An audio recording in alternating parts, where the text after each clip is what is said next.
हाँ तो नमस्कार प्यारे बच्चों, स्वागत है आप सभी को निरंजना ग्लोबल एकेडमी में। आज हम इस वीडियो में देखने वाले हैं 10th क्लास का मैथ चैप्टर नंबर 1, जिसका नाम है वास्तविक संख्या। और ये मेरा आज पहली क्लास है और ये चैप्टर ना पहली क्लास है क्रैश कोर्स, जो कि अभी तक कुछ नहीं पढ़े हैं। 10th क्लास में अगर चाहते हैं मैथ में अच्छा नंबर लाने के लिए तो इस वीडियो को शुरू से अंत तक देखेंगे और आप देखेंगे अंत तक में कि चैप्टर 1 से हमसे एक भी सवाल नहीं छूटने वाला एग्जाम में, ठीक है। तो आइए बने रहेंगे। ये उन बच्चों के लिए खास करके है जो 10th क्लास 2026 में एग्जाम देने वाले हैं, है ना। मैथ का वास्तविक संख्या, जिसका नाम है कितना है ना, कौन सा रियल नंबर, ये क्रैश कोर्स है ना। इस वीडियो को बहुत ही महत्वपूर्ण है और इस वीडियो को बहुत शेयर करेंगे अपने दोस्तों के बीच में, है ना। अगर चैनल पे न्यू आए हैं तो सब्सक्राइब जरूर करेंगे। आइए शुरू करते हैं इस वीडियो को। वास्तविक संख्या, ठीक है। सबसे पहले चैप्टर का नाम लिखेंगे। चैप्टर का नाम क्या है? वास्तविक संख्या। ये आपकी किताब है ना, बुक के मैथ का चैप्टर 1 है, वास्तविक संख्या। वास्तविक वास्तविक संख्या है ना, वास्तविक संख्या।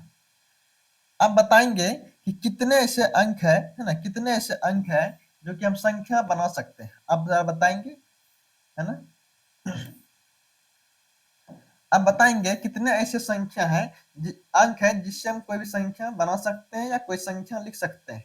तो टोटल संख्या अंक को अगर लिखें, अंक अंक का अगर बात करें, कितने अंक है? अंक कितने हैं? सबसे पहले 0, 1, 2, 3, 4, 5, 6, 7, 8, कितना है? 9। ये टोटल अंक कितने हैं? यदि गिनती करें तो 10 अंक है। कुल कितने अंक है? 10 अंक है। अब इसी अंक से हम कोई भी संख्या बना सकते हैं, कोई भी संख्या लिख सकते हैं, जितना मन उतना संख्या लिख सकते हैं ना, इसी 10 अंक से। अब इसमें से हम छांटेंगे कि कौन ऐसी संख्या है जो सम संख्या है, विषम संख्या है, भाज्य संख्या है, अभाज्य संख्या है, पूर्णांक है ना, परिमेय संख्या है, अपरिमेय संख्या है, सब इसी अंक से निकलने वाले हैं। तो ध्यान से देखेंगे। सबसे पहले लिखते हैं प्राकृतिक संख्या किसे कहते हैं ना। प्राकृतिक संख्या, प्राकृतिक संख्या। ये देखेंगे सबसे पहले कि प्राकृतिक संख्या कहते किसे, है ना। प्राकृतिक संख्या कहते किसे हैं? तो गिनती की संख्या को प्राकृतिक संख्या कहते हैं। गिनती की संख्या क्या कहते हैं? प्राकृतिक संख्या कहते हैं, है ना। तो ये सबसे पहले गिनती कहाँ शुरू करते हैं? 0, है ना, 1 से 1, 2, 3, यानी कि जहां से हम गिनती शुरू करते हैं उसे हम कहते हैं प्राकृतिक संख्या। तो लिखेंगे 1, है ना, क्या हो जाएगा? 1, 2, 3, 4, 5, 6, डॉट डॉट डॉट इनफिनाइट तक हो जाएगा, है ना, इनफिनाइट तक। और आपके एग्जाम में बहुत ऐसा, है ना, बहुत ऐसा साल है जिसमें क्वेश्चन पूछा गया है कि सबसे छोटी प्राकृतिक संख्या कौन सा है। तो आप सबका जवाब होना चाहिए कि सबसे छोटी प्राकृतिक संख्या कौन सा है? ये 1 हो जाएगा। सबसे छोटी प्राकृतिक संख्या 1 है। अगर आपसे ये पूछा जाए, हालांकि अभी तक पूछा तो नहीं है लेकिन पूछ सकता है कि सबसे बड़ी प्राकृतिक संख्या, तो इनफिनाइट हो जाएगा, यानी अपरिभाषित हो जाएगा, है ना। तो ये अगर अधिकतर पूछता है कि सबसे छोटी प्राकृतिक संख्या, क्या हो जाएगा? 1, क्योंकि जहां से हम शुरू करते हैं गिनती उसे हम छोटी संख्या बोलते हैं। जैसे 1 हो गया सबसे छोटी प्राकृतिक संख्या, इंग्लिश में अगर बोले इसे नेचुरल नंबर कहते हैं, ठीक है। अब देखते हैं पूर्ण संख्या किसे कहते हैं ना। पूर्ण संख्या, ये प्राकृतिक संख्या था, अब देखेंगे पूर्ण संख्या। पूर्ण संख्या किसे कहते हैं? पूर्ण, है ना, पूर्ण संख्या। सबसे पहले ये जानेंगे कि पूर्ण संख्या कहते किसे हैं। तो आपका जवाब आना चाहिए कि पूर्ण संख्या दी की संख्या में शून्य को मिला देने पर जो परिवार बनता है उसे पूर्ण संख्या कहते हैं। से गिनती संख्या कहाँ शुरू हो रही है? 1, 2, 3, 4, 5, 6, इनफिनाइट तक जाएगी ये, है ना। तो इसी संख्या में शुरू में 0 को लिख देने पर जो परिवार बनता है उसे हम पूर्ण संख्या कहते हैं।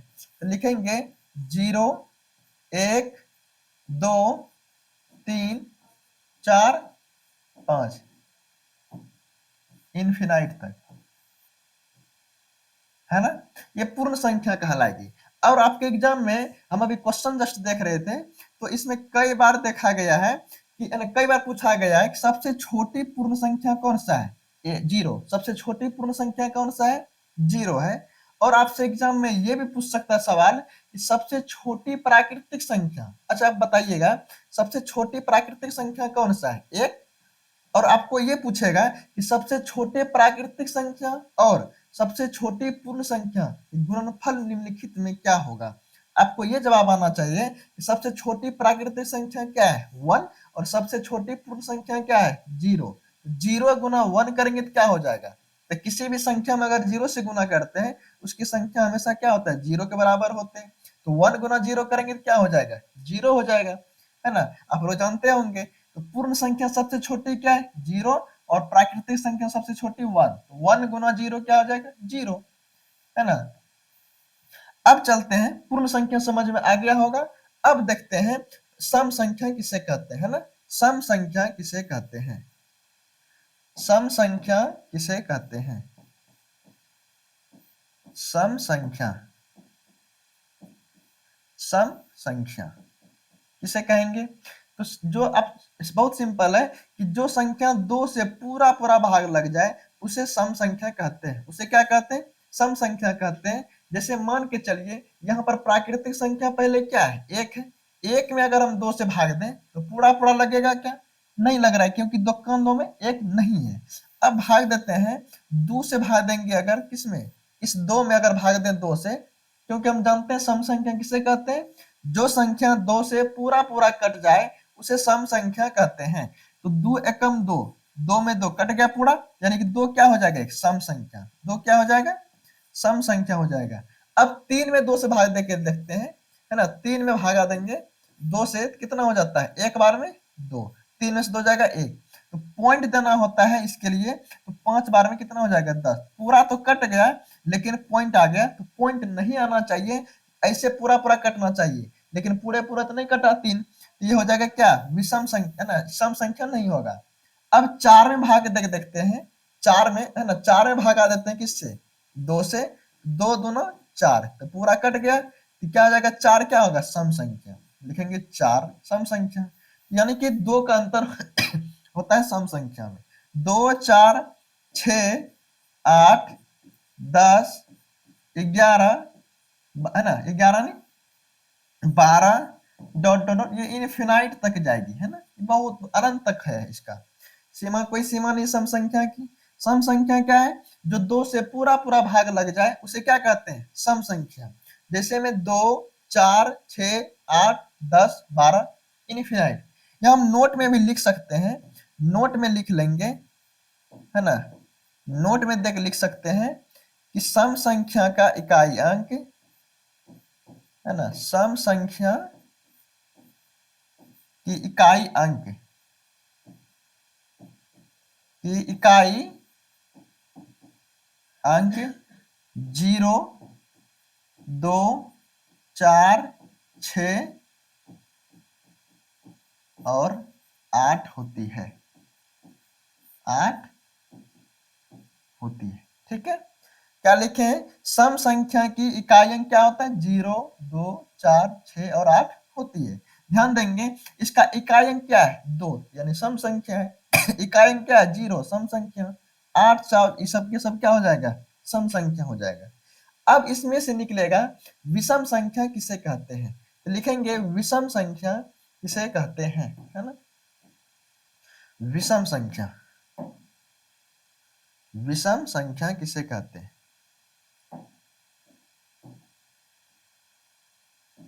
विषम संख्या,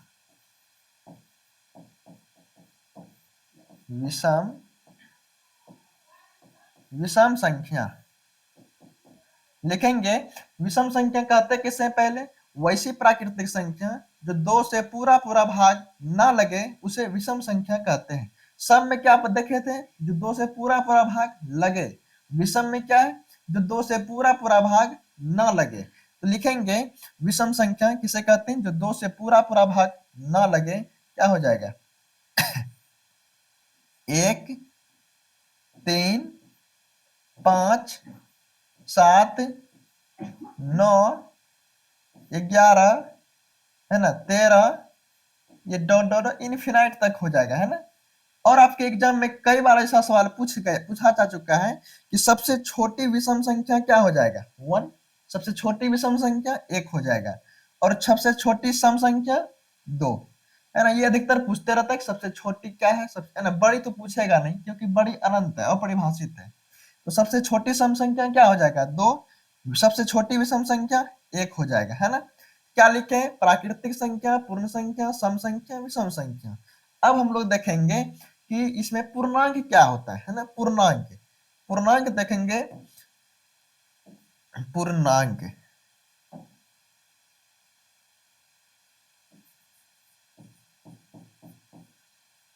पूर्णांक समझेंगे। पूर्णांक किसे कहते हैं, ये है ना। पूर्णांक वे होते हैं, जैसे मान लीजिए हम यहाँ लिखते हैं कितना, 0। जीरो लिख दिए इधर जीरो का अगर उस साइड जाए तो क्या हो जाता है, प्लस में 1, है ना। 1 लिख देते हैं डायरेक्ट, 1 हो जाएगा। 2, 3, 4, ये कहां तक जाएगी, इनफिनाइट तक, है ना। और जीरो का अगर इस साइड आए तो क्या हो जाएगा, माइनस में 1, माइनस में 2, माइनस में 3, इनफिनाइट तक हो जाएगा इधर, है ना। इनफिनाइट,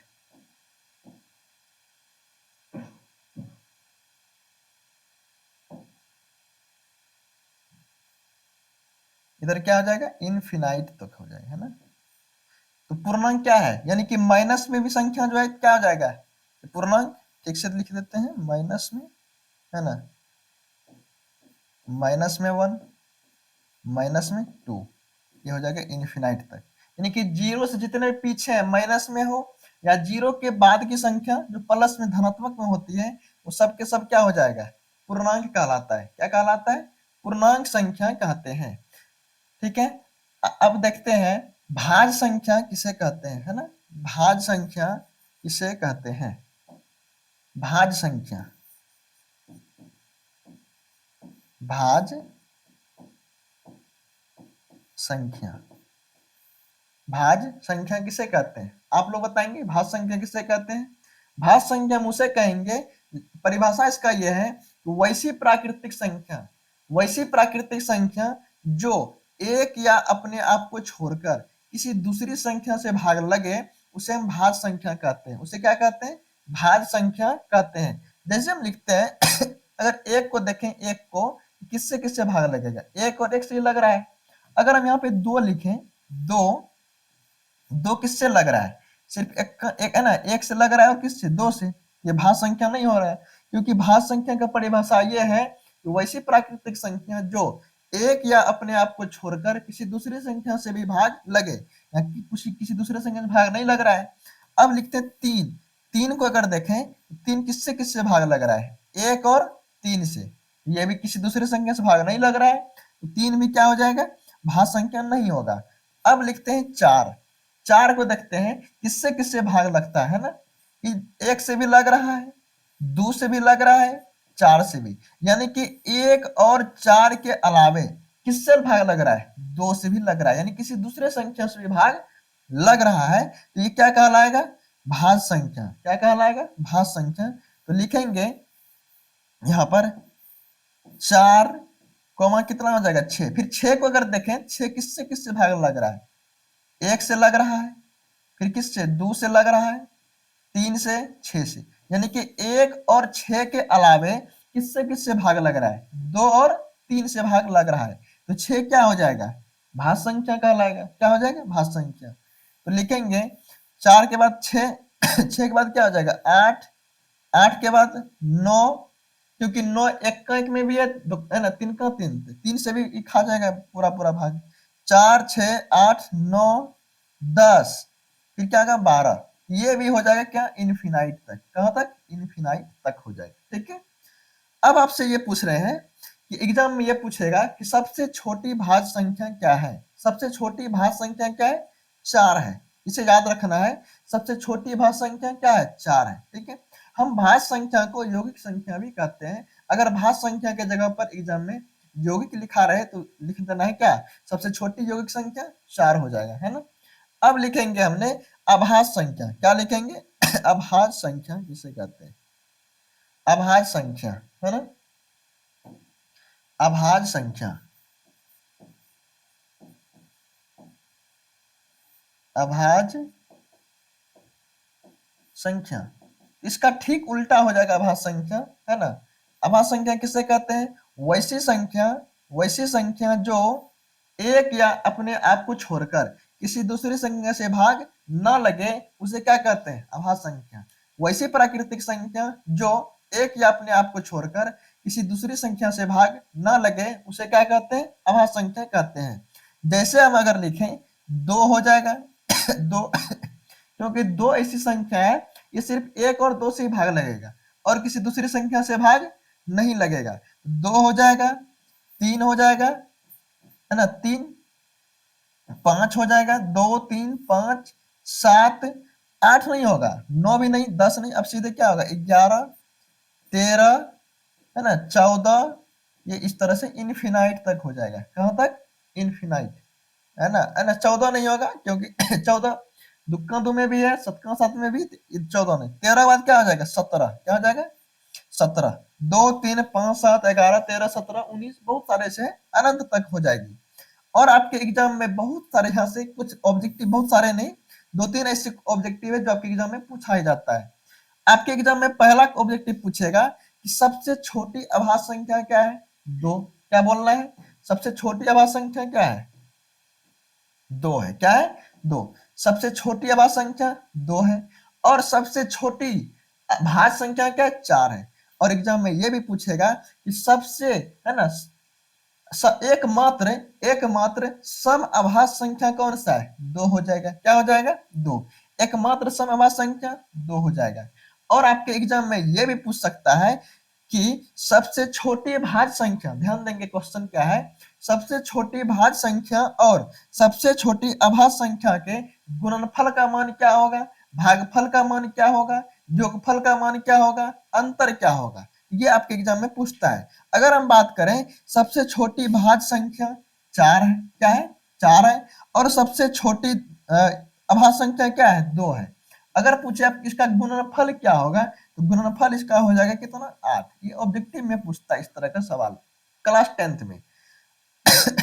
अगर ये दूसरा सवाल रहेगा कि सबसे छोटी अभाज्य संख्या, है ना, सबसे छोटी भाज्य संख्या और सबसे छोटी अभाज्य संख्या के भागफल क्या होगा, तो भागफल दे देंगे, 2 से 4 में भाग देंगे, किससे खाएगा? 2 दूना 4 हो जाएगा, कट जाएगा, यानी कि इसका आंसर 2 हो जाएगा, है ना। बहुत सिंपल है।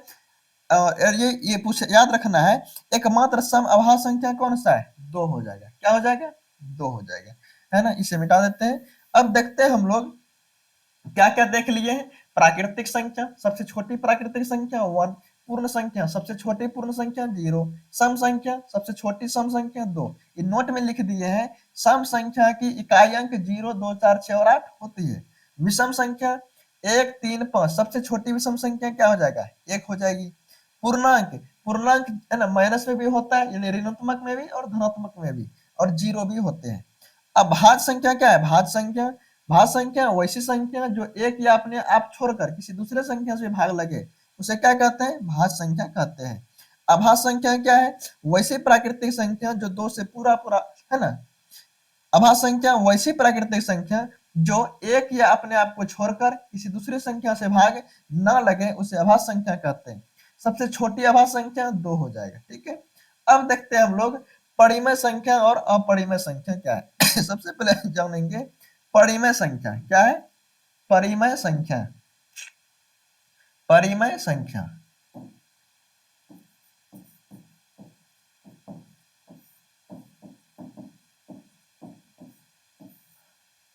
परिमेय संख्या, इसका परिभाषा को लिखेंगे वैसी संख्या, ना, वैसी प्राकृतिक संख्या,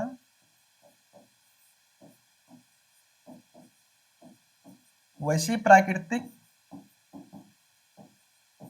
संख्या, वैसी प्राकृतिक संख्या जो, है ना, जो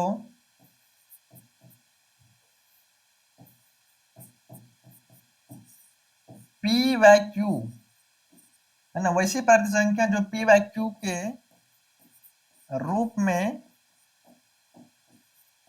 हो, है ना, हो, जहां जहां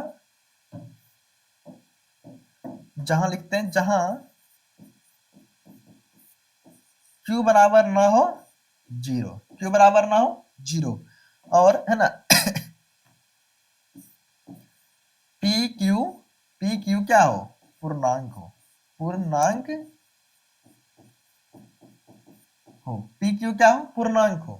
क्या लिखे हैं, वैसी प्राकृतिक संख्या जो पी व क्यू के रूप में हो, जहां क्यू बराबर ना हो जीरो, और पी क्यू क्या होना चाहिए, पूर्णांक। पूर्णांक चाहे माइनस में हो, अभी जस्ट पूर्णांक देखे थे किसे कहते हैं, पूर्णांक चाहे माइनस में हो या तो प्लस में हो, लेकिन क्यू का मान जीरो नहीं होना चाहिए। ठीक है, नीचे का जो हर है ना, ये क्यू जीरो नहीं होना चाहिए। देखते हैं क्या आप बता सकते हैं, जैसे लिखेंगे, जैसे जैसे बताएंगे, क्या बताएंगे, ये जो हम लिखे हैं यहाँ पर दो, दो लिखे हैं, ये बताइए परिमेय संख्या है या नहीं। बिल्कुल है, क्योंकि ये जो दो लिखे हैं ना, दो, इसके नीचे में नहीं कुछ है तो एक है, तो क्या बताइए पी व क्यू के रूप में है, पी व क्यू के रूप में है, हाँ है, क्योंकि क्यू बराबर जीरो नहीं है, वन है, ये परिमेय संख्या हो जाएगा। और आपसे पूछते हैं रूट चार, रूट में क्या है, चार, ये बताइए परिमेय संख्या है या नहीं है, ये भी परिमेय संख्या है, क्योंकि चार का अगर हम वर्गमूल का खंड है ना, वर्गमूल निकालते हैं, चार का वर्गमूल दो हो जाता है, क्या हो जाता है, दो हो जाएगा यहाँ पे ठीक है, तो ये भी परिमेय संख्या है, रूट चार भी एक परिमेय संख्या है। उसके बाद लिखते हैं माइनस में, माइनस में 3/2, क्या बताइए ये परिमेय संख्या है, हाँ बिल्कुल है, क्योंकि माइनस में है, पूर्णांक है, तो -3/2, क्यू का मान क्या है, जीरो के बराबर नहीं है, ये भी परिमेय संख्या हो जाएगा, है ना, ये हो जाएगा आदि। बहुत सारे ऐसे हैं, परिमेय संख्या हो जाएगा। समझ में आ गया यहाँ तक। अब बताएंगे, एक और आपसे पूछना चाहते हैं, आप जरा जो सोच के बताएंगे, ये है हम क्वेश्चन दे रहे हैं क्वेश्चन ये है, रूट के अंदर है कितना, 9, बटे में है 16, क्या बताएंगे ये परिमेय संख्या है या नहीं है जी, बताइएगा जरा सा, क्या है, रूट के अंदर 9/16, ये परिमेय संख्या है, हाँ बिल्कुल है, क्योंकि 9 को अगर बाहर निकालेंगे तो कितना निकलेगा, 3, 16 को अगर बाहर निकालेंगे कितना निकलेगा, 4, 3 बटे क्या हो जाएगा, 4, 3/4 क्या है, पी व क्यू के रूप में लिखा गया है, ये एक परिमेय संख्या कहलाएगी। ठीक है, अब लिखते हैं हम लोग अपरिमेय संख्या, क्या लिखेंगे, अपरिमेय संख्या, अपरिमेय संख्या,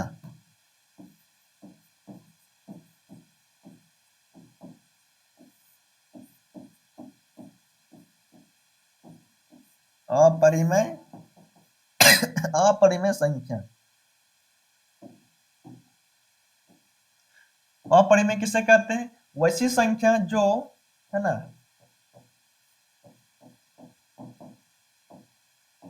वैसी संख्या जो पी वाई क्यू के, है ना, वैसी संख्या जो पी वाई क्यू के रूप में ना हो, है ना, ना हो, इस, है ना, वैसी संख्या जो पी वाई क्यू के रूप में ना हो, जैसे लिखेंगे इसका, है ना, जैसे क्या हो जाएगा,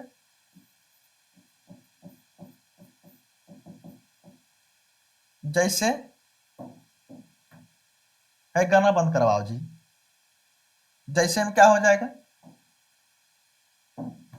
रूट में टू, है ना, रूट में क्या हो जाएगा, टू, रूट टू को बताइए पी वाई के ग्रुप में लिख सकते हैं, बताइएगा, नहीं, रूट टू को पी वाई के ग्रुप में नहीं लिख सकते हैं।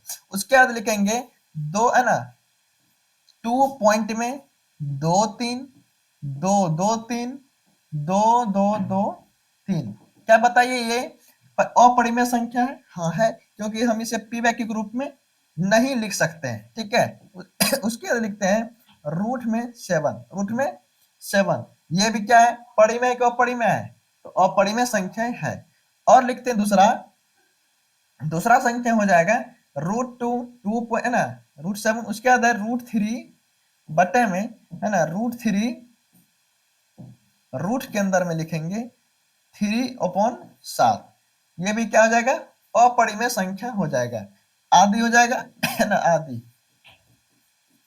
आदि, क्योंकि हम इसे बाहर नहीं निकाल सकते हैं, रूट के अंदर में है 3/7, यानी कि ये अपरिमेय संख्या हो जाएगा, है ना, अपरिमेय संख्या हो जाता है। लगभग हमने सब कुछ देख लिया है।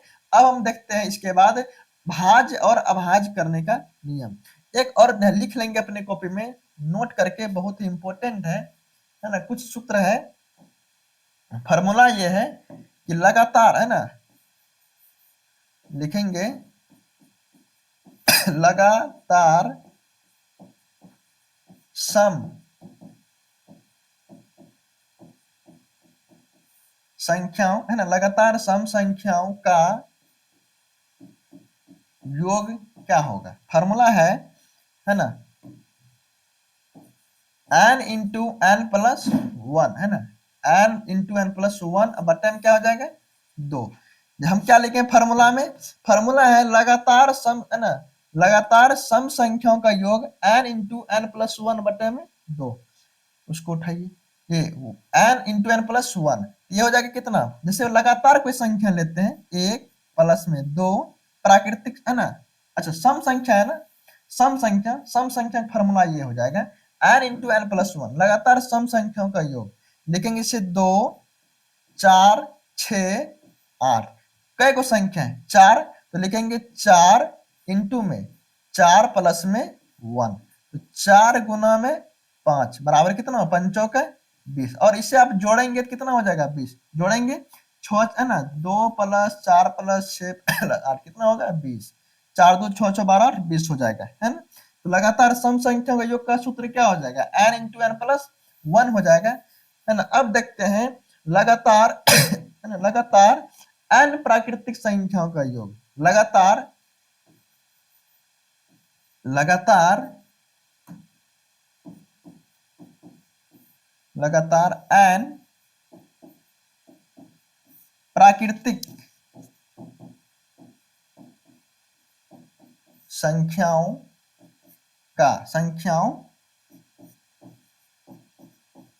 का योग क्या हो जाएगा, n, है ना, ये हो जाएगा n इंटू में n प्लस वन बटा में क्या हो जाएगा 2 हो जाएगा, है ना, n into n plus one बटा में 2। इसे हम देखते हैं लगातार n प्राकृतिक संख्याओं का, जैसे लिखते हैं एक, है ना, क्या हो जाएगा 1 2 3 4 5, लगातार है ना, लगातार प्राकृतिक संख्या है, प्रथम नहीं है, प्रथम 5 लगातार यानी कि, है ना, शुरू से 1 2 3 4 5 क्या हो जाएगा, कै को संख्या 1 2 3 4 5, तो n के जगह पर क्या लिखाएगा 5, 5 इंटू में 5 प्लस वन बटे में क्या हो जाएगा 2, जोड़ेंगे 5 गुना में 5 1 6 बटे में कितना हो जाएगा 2, 6 पंचा 30 बटे में 2 कितना हो जाएगा, कटेगा तो 15, और इसे आप जोड़ेंगे भी तो कितना हो जाएगा 15, 5 4 9 3 12 2 14 1 15 हो जाएगा, यानी कि लगातार n प्राकृतिक संख्याओं का योग कितना हो जाएगा 15, है ना। लगातार की जगह पर लिख देंगे, अगर प्रथम लिख सकते हैं, प्रथमित कोई दिक्कत नहीं, प्रथम लिख देंगे, प्रथम, है ना, प्रथम,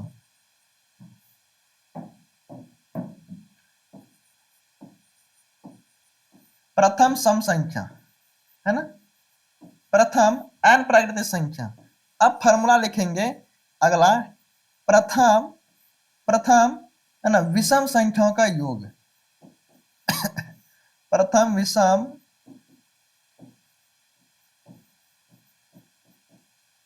संख्याओं का योग का सूत्र होता है, सूत्र हो जाएगा n स्क्वायर, n का वर्ग कर देंगे, n का वर्ग, है ना। प्रथम विषम संख्याओं का योग क्या हो जाएगा, प्रथम, है ना, प्रथम n विषम संख्याओं का, प्रथम n विषम संख्याओं का योग n का वर्ग हो जाएगा, जैसे लिखते हैं, जैसे 1 3 5 7 है ना, 1 3 5 7 9, प्रथम क्या है, प्रथम n विषम संख्या है, तो कई को संख्या 1 2 3 4 5 5 है ना, तो 5 का वर्ग कर देंगे, 5 का वर्ग यानी कि क्या हो जाएगा 5 गुना 5, तो बराबर क्या होगा 25 हो जाएगा, कितना, इसे जोड़ेंगे भी तो 25 हो जाएगा, 9 7 16, 16 5 21, 21 3 1 4, 21 सर कितना हो जाएगा 25, 25 निकल जाएगा, है ना। अब लिखेंगे एक, है ना, भाज और अभाज लिखेंगे, भाज और अभाज, भाज और अभाज, भाज और अभाज को लिखने से पहले ये लिख लेते हैं कुछ नोट, है ना, नोट में लिख देते हैं, नोट इंपॉर्टेंट है, लिखेंगे, है ना, दो, है ना, दो सम संख्याओं का, दो सम संख्याओं का, है ना, ऐसे लिखिए, दो लगातार सम संख्याओं का, दो लगातार सम संख्याओं का, है ना, दो लगातार सम संख्याओं का, दो लगातार सम संख्याओं का क्या हो जाएगा, ये लॉसो, है ना, लॉसो मोसो क्या हो जाएगा, हमेशा एक हो जाएगा, क्या हो जाएगा, एक। देखते हैं, इसका भी एक क्वेश्चन लेके देखते हैं, क्या लिखे हैं, दो लगातार सम संख्या का मौसो कितना होता है, एक होता है। जैसे मान लीजिए कि 2, 4, ये क्या है, लगातार सम संख्या है, ये क्या हो जाएगा, 2, में अगर 4 से भगा दें कितना बार में, 2 दूना 4, है ना, कट जाएगा, यानी कि इसका 2 हो जाएगा, लगातार सम संख्या का मौसो कितना हो जाएगा, 2 हो जाएगा। अब लिखते हैं लगातार, है ना, दो लगातार, लगातार अभाज्य संख्या का मौसो, है ना, अभाज्य संख्याओं का मौसो एक होता है, क्या होता है इसका, एक हो जाएगा, एक। देखते हैं, दो लगातार अभाज्य संख्या क्या क्या है, अभाज्य संख्या यानी कि ये हो जाएगा कितना, है ना, 3, मान लीजिए 3 है और ये क्या है 5, अगर 3 से भागा देंगे किसमें, 5 में, कई बार में हो जाएगा एक बार में 3 हो जाएगा, कितना 2, 2 से भाग देंगे 3 में, कई बार में कितना होगा, एक बार में 2 हो जाएगा, 3 में 2 जाएगा 1, 1 से भाग देंगे 2 में, कितना बार में, 2 बार में, यानी कि इसका एक आंसर हो जाएगा, है ना। दो लगातार अभाज्य संख्याओं का मौसो हमेशा क्या होता है, एक। आपको ऑब्जेक्टिव में पूछेगा कि दो लगातार सम संख्याओं का मौसो कितना हो जाएगा, दो, दो लगातार अभाज्य संख्याओं का मौसो कितना होगा, एक। अब लिखते हैं दो लगातार, है ना, दो लगातार, है ना, दो लगातार, दो लगातार,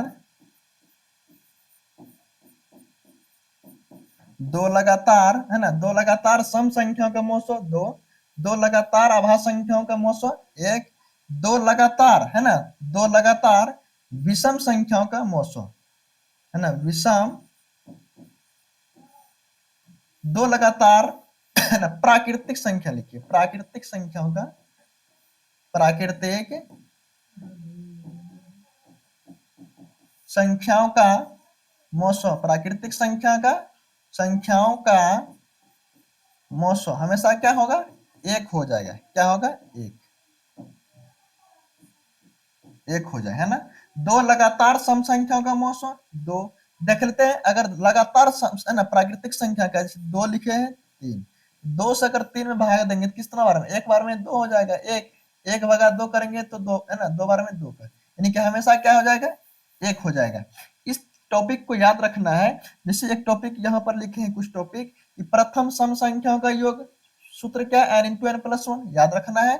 प्रथम n प्राकृतिक संख्याओं का योग n into n plus one बट्टे टू, प्रथम n विषम संख्याओं का योग n स्क्वायर हो जाएगा, है ना। दूसरा अगला है, ये लाइन लिखे हमने, इसे याद रखना है कि दो लगातार सम संख्याओं का मौसो कितना है, दो, दो लगातार अभाज्य संख्याओं का मौसो एक, दो लगातार प्राकृतिक संख्याओं का हमेशा क्या हो जाएगा, मौसो एक हो जाएगा, है ना। अब हमने नेक्स्ट, है ना, यहाँ तक आपको समझ में आ गया, तो बोलेंगे, है ना, लाइक करेंगे इस वीडियो को, और अपने दोस्तों के बीच शेयर जरूर करेंगे। मिलेंगे फिर इसी क्रैश कोर्स में, ये है ना, बहुत ही क्रैश, सभी सब्जेक्ट का हम क्रैश कोर्स पढ़ाने वाले हैं आपको, फिजिक्स का हो, चाहे मैथ का हो, केमिस्ट्री का हो, बायोलॉजी का हो, हिंदी, संस्कृत, सभी का हमने क्रैश कोर्स करने वाले हैं। आपके एग्जाम में अभी मात्र 90 दिन का समय है ना, इसमें पूरी ताकत अपना झोंक देना है, क्योंकि हमें पार करना है, क्योंकि हमें अंतिम युद्ध मैदान में, अगर जो युद्ध के मैदान में अंतिम क्षण तक जो टिके रहते हैं वही मैदान जीत के ले जाते हैं। तो याद रखेंगे, अंतिम क्षण तक हम लोग को क्या करना है, कोशिश करना है। तो आप मेरे साथ बने रहेंगे 90 दिन अंतिम का क्रैश कोर्स। ये मेरा डे 1 था और ये इसमें हम देखें वास्तविक संख्या। फिर मिलेंगे किसी अन्य लेक्चर के साथ, तब तक के लिए धन्यवाद।